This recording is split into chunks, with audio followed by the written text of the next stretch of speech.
Bonjour à toutes et à tous, c'est Gilles Mansillon. Je pensais venir quand même aujourd'hui. C'est vraiment une journée de détente, de repos, d'intégration, de relaxation.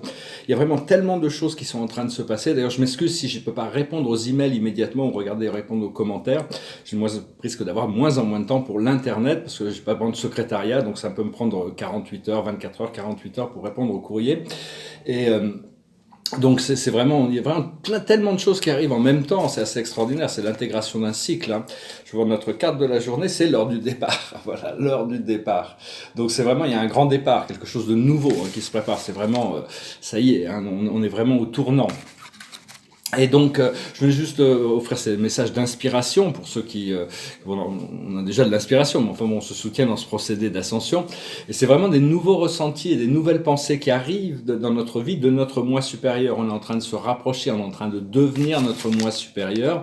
Et ce moi supérieur, c'est un être multidimensionnel. Il faut s'apprendre à pouvoir savoir que l'âme elle-même existe dans de nombreuses dimensions, dans de nombreuses lignes temporelles. On doit intégrer tout ça. Puis après, passer dans des réalités plus collectives. Éventuellement, pourra adresser les réalités plus universelles. Cela dit, tout est un, donc il faut vraiment aller avec le flot, le courant, hein, vraiment pas forcer les choses en ce moment. Et, donc c'est notre conscience personnelle qui donne du pouvoir à cette flamme intérieure, cette lumière intérieure, cette flamme intérieure. Quand on va dans le cœur, on peut rencontrer d'autres flammes qui nous rencontrent à l'intérieur du cœur, celle du Christ, celle de l'archange Michael, celle de Madame Marie, et toutes sortes de flammes, enfin toutes les flammes avec lesquelles on peut communier, qui se trouvent dans le cœur. Et donc cette lumière de l'âme, c'est une sorte de fusion de tous les aspects qu'elle doit fusionner avec tous nos aspects humains. Hein. Et d'apprendre à utiliser cette énergie supernaturelle. Hein. C'est quelque chose qui nous dépasse de très loin. Donc c'est vraiment laisser l'amour flotter, hein, et la lumière circuler en nous. Hein. Rappelez-vous, je suis divin, je suis christique, je suis un être de la source, je suis qui je suis. Hein. Continuez vraiment ne pas oublier cette fonction, cette réalité si essentielle. Et donc et vraiment à tout moment se reconnecter, ça apporte plus de tout ce qui vient de l'univers doit être filtré à travers ce filtre de la divinité pour savoir le niveau de réalité. On doit continuer à apprendre à discerner. Donc je tirais quelques cartes avec le tarot de Osho. Donc le passé, il faut laisser le passé dans le passé. Hein. Le passé, c'est le stress. Il faut lâcher le prise sur le stress. Là où on en est actuellement, c'est la conscience. D'élever notre conscience. Ici, c'est le Bouddha, l'état de samadhi, l'état de lucidité et de sérénité. Et ce qui arrive dans le futur immédiat, c'est le partage. Il y a énormément de partages qui vont se faire. Plein de choses qui arrivent dont je ne peux même pas parler. Mais actuellement, la chose sur laquelle on travaille, c'est les projections. C'est-à-dire arriver quand même à avoir une vision du futur, mais pas trop se projeter, parce qu'il faut quand même pouvoir garder une appréciation de tous les moments. On peut anticiper certaines choses, mais il y a des moments qu'on attend juste pour pouvoir le vivre, prendre la décision au moment où on a besoin de le vivre, qui nous permet de participer. On peut avoir une baguette magique où on dit par exemple je voudrais vivre dans une belle maison, une baguette magique, pouf, le terrain, la maison, la décoration, tout est fait d'un claquement de doigts. Mais on peut aussi ça peut trouver un plaisir à aller chercher le bon terrain, faire les plans, décorer, un pas après l'autre. Hein. Donc c'est profiter de tous les moments sans projeter trop. Parce qu'on sait ce qui arrive et on a tendance ici, c'est deux personnes qui se connaissent pas, qui vont se rencontrer et ils ont une image de l'un de l'autre qui n'est pas la vérité, c'est une projection, une idée qu'ils ont sur les choses. Donc apprendre à profiter de chaque moment et recevoir les choses quand même comme elles viennent. Et ce qui vient, le résultat de ce travail à la fois de cultiver la vision, mais ne pas projeter de limitation à l'intérieur de la vision, c'est la comparaison. On va pouvoir comparer les états d'être de notre passé par rapport à ce nouvel état de liberté. Bon, le bambou et le chêne sont complètement différents. Il y en a un qui est creux et flexible, l'autre qui est dur et solidement ancré. Donc ces états sont vraiment on va vraiment avoir l'occasion de pouvoir faire cette comparaison et de pouvoir justement profiter plus encore du nouveau, hein, vraiment. Parce que des fois, il y a des moments pour la solitude et l'introspection, et puis des moments pour l'intégration et l'action. Hein. On va arriver dans ce moment d'action. Parce que l'esprit mental sans l'intuition est extrêmement limité. Hein. Savoir que personne n'est pas méritant de l'amour de Dieu. Par contre, bon, on doit mériter notre ascension quelque part. Il y a un travail à faire sur nous-mêmes.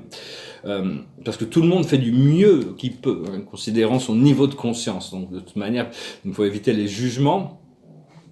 Et on est l'amour parce on est un avec la source et on vient de la source. Hein. Donc on doit vraiment nettoyer notre chakra du cœur hein, pour qu'il n'y ait vraiment plus de peur ou de confusion à l'intérieur du cœur.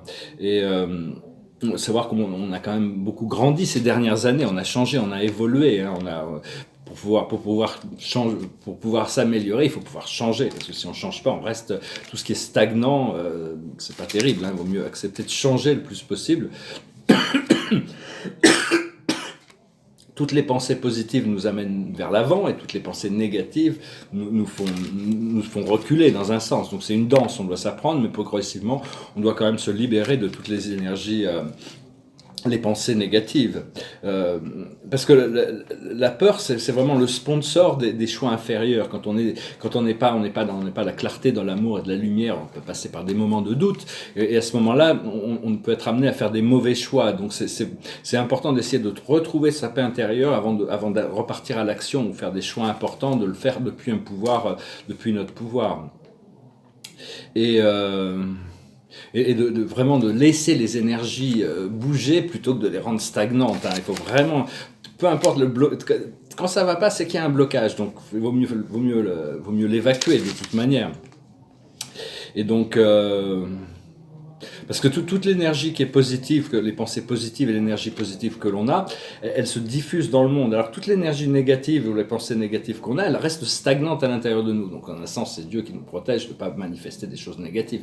Mais enfin bon, on doit vraiment apprendre à devenir maître de notre énergie et de marcher avec la flamme violette, hein, de communiquer avec elle, hein, et ne pas tomber dans les pièges de l'obscurité, hein, les pièges de l'ego. Et donc, parce que c'est un peu un cours d'obstacles hein, en ce moment, mais enfin bon, il faut comprendre que bon, c'est un petit peu, est-ce qu'on est prêt à s'embarquer dans un bateau pour un long voyage ensemble? Est-ce qu'on peut vivre ensemble dans ce bateau, hein, même si, peu importe s'il y a des tempêtes ou quoi que ce soit, le bateau il est solide, hein, le bateau qui nous conduit vers cette liberté. Et donc il y en a qui sont pas prêts à vivre dans le bateau en accord avec les nouvelles règles, les règles du respect, de l'amour, de la fraternité, de l'égalité, de la liberté. Et donc, mais enfin bon, c'est un petit peu un passeport pour l'ascension, hein, jusqu'au moment où on aura une totale satisfaction, ce qui se rapproche quand même, moi je peux déjà le ressentir. Et donc, il faut être sûr qu'on est protégé par Dieu, sûr que Dieu va pouvoir subvenir à nos besoins. S'il y a des doutes, Dieu est obligé d'attendre pour nous laisser passer des choses. Donc au plus cette connexion, cette force, cette reconnaissance de cette source, au plus devient évidente, au plus elle peut... on l'ancre à l'intérieur de nous, au plus elle devient efficace aussi, hein, se souvenir de sa divinité et remercier Dieu pour votre Père, c'est votre Créateur, votre source, votre Mère, Père Merlin. Et donc, mais vraiment, tout ce qui n'est pas de la lumière, on doit pouvoir mettre une croix dessus et l'effacer de notre programme. Hein, c'est vraiment très important. Quand c'est des gens, il faut envoyer là de la lumière violette pour qu'ils trouvent un autre chemin. Hein, pas juste une croix sur les gens, mais enfin bon, il y a des gens qui on n'a plus vraiment besoin. Toutes les choses vont s'harmoniser de toute manière. Et au plus on évolue, au plus on nous demande d'assister ceux qui sont dans un cycle inférieur et au plus on est capable d'entendre ceux qui sont dans des cycles inférieurs. Il y a toujours, au plus on évolue, au plus on devient capable d'utiliser les forces invisibles de l'univers pour notre ascension aussi. Hein. Donc c'est vrai, ça fait vraiment partie du travail. Tout va bientôt changer, tout a changé d'ailleurs, hein, cette lumière intérieure, elle est beaucoup plus forte que n'importe quelle obscurité qui n'est qu'une illusion. L'obscurité n'a de pouvoir que parce que l'on donne du pouvoir à l'obscurité, sinon elle n'existe pas, elle n'a pas de pouvoir. C'est justement l'essence de l'éveil, c'est cette joie de pouvoir retrouver la lumière et de ne plus de voir l'illusion comme une illusion, donc elle n'a plus de pouvoir sur nous. Et savoir que vos guides vous entendent tout le temps, hein, et ils arrivent à vous aider sans faire d'interférence avec vos choix individuels, avec nos choix individuels. Parce que, enfin, ils sont là pour nous aider à accomplir nos plans d'âme, ils travaillent avec notre âme, hein. C'est des amis et de la famille, il faut les considérer comme des amis et de la famille. Et bientôt on va pouvoir passer du pouvoir des pensées, agir à travers nos pensées beaucoup plus que par nos mots.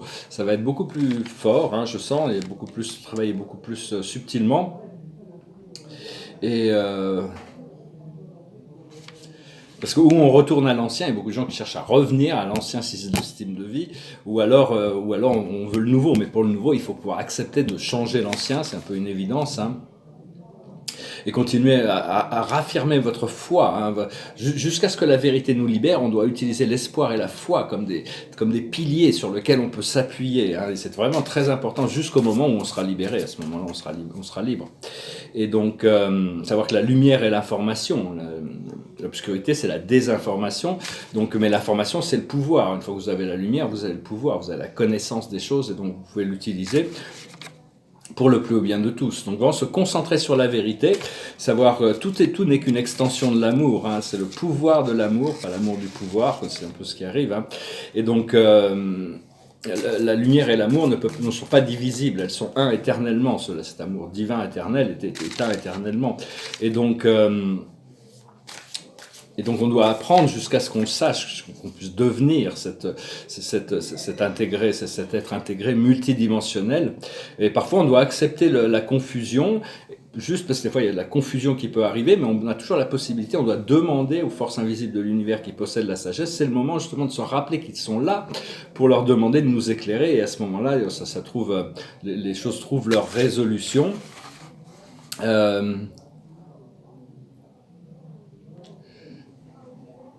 Parce que c'est la présence je suis qui régularise, on peut demander, on a le pouvoir, en réalité que ce soit notre présence je suis, notre divinité qui a ce pouvoir de régulariser toutes les fonctions de système du monde, hein. C'est vraiment l'humanité qui a toujours eu les pouvoirs, c'est juste qu'il n'était pas conscient qu'il a cette force de sagesse. Bon, idéalement, après l'ascension, on sera spiritualisé.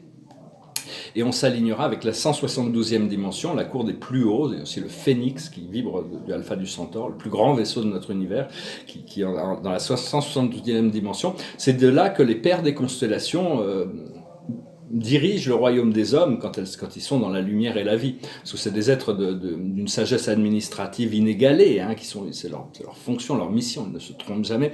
Donc éventuellement, ce sera la récompense, on n'aura plus besoin de gérer tous les systèmes, on sera en harmonisation avec le flow. Mais enfin, pour le moment, on peut dépendre déjà, surtout, il y a toutes sortes de présences intelligentes sur la Terre, toutes sortes d'intelligences célestes qui peuvent nous guider, nous assister aussi à prendre nos pouvoirs, notre responsabilité au niveau de la sagesse administrative. Il faut vraiment abandonner toutes les peurs, hein, savoir que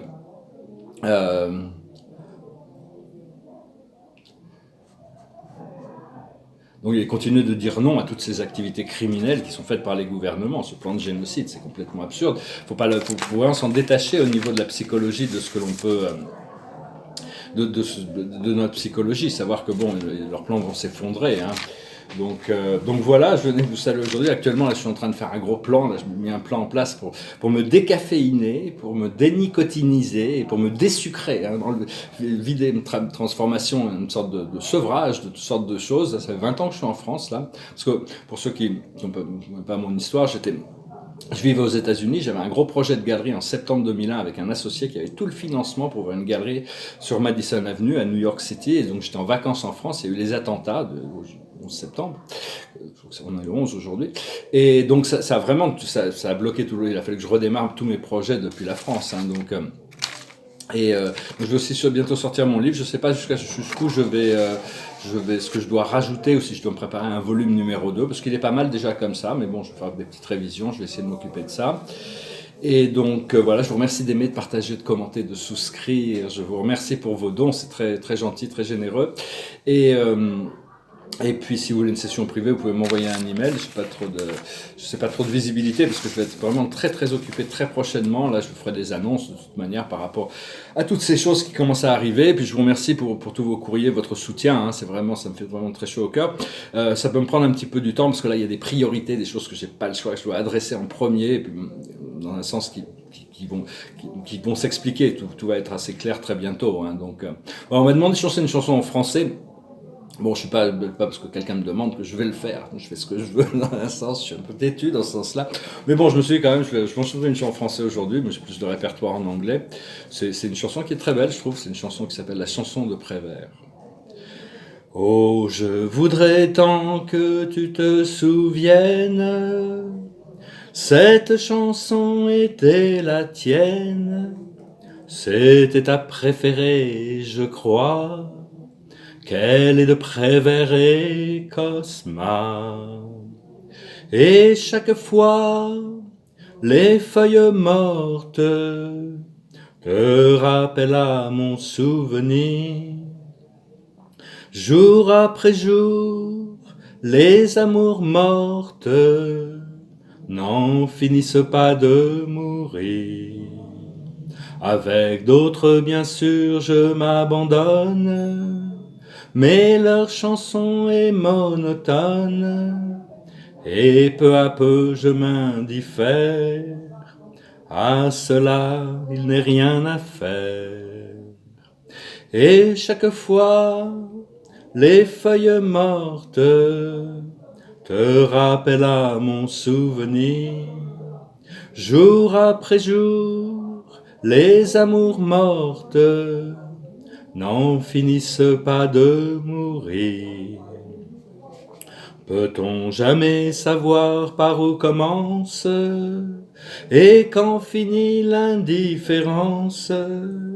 Passe l'automne, vienne l'hiver, et que la chanson de Prévert.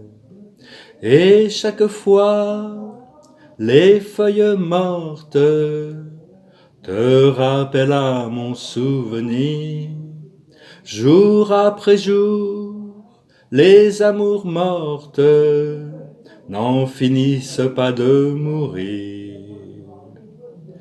Et ce jour-là, mes amours mortes en auront fini de mourir. Il y a peut-être un lien que j'ai pas fait sur la chanson, la fin de la chanson, un peu du mal sur le lien, j'ai pris les paroles, mais je suis arrivé là, hop, qu'est-ce que je fais? Peut-être voir, bon. Je vais en chanter une chanson anglaise de toute manière sur la vidéo anglaise. Voilà, je vous salue, je vous remercie. Ah, il y avait un petit truc que je voulais dire, c'est assez marrant. Hier soir, je regardais des vieux épisodes d'un show qui s'appelle le Twilight Zone. C'est un vieux show de Rod Serling, absolument superbe, un show américain des années 50. Et Steven Spielberg a refait une série des années 80. C'est du fantastique un petit peu. Ça s'appelait La quatrième dimension en France. C'est pas très connu, mais aux États-Unis, ça a quand même beaucoup d'impact. Et je regardais, il y avait cet épisode où des gens, c'est un couple de personnes, ils se retrouvent, un jour, ils sortent de leur chambre à coucher, et tout d'un coup, il y a des hommes bleus partout, en train d'enlever les meubles, changer les meubles et tout ça. Et puis ils s'aperçoivent que toute la ville, tout ça, tout autour d'eux, il y a des gens bleus qui enlèvent des meubles et ça. Et puis ils rencontrent le directeur du programme et qui leur explique que toutes les minutes, toute la réalité est recréée toutes les minutes. Et donc eux, leur mission, c'est de préparer la réalité pour dans 3 minutes, parce qu'ils ont passé 3 minutes en avance, de préparer la réalité dans 3 minutes, recréer tout un monde en 3 minutes pendant que le temps que la réalité arrive. Et donc c'est juste apprécier toutes vos minutes, hein. En réalité tout change tout le temps, c'est un plutôt assez marrant. Puis à la fin ils arrivent à resynchroniser avec leur temps, malgré le directeur voulait pas qu'ils rentrent dans le temps parce que ils reviennent à leur temps pour pas révéler l'existence de cette recréation, qu'il y a tout un personnel qui crée la réalité matérielle pour toutes les minutes. Et à toutes les minutes, il y a un autre personnel, et puis il y a un autre, et tout après ça est déconstruit derrière et reconstruit.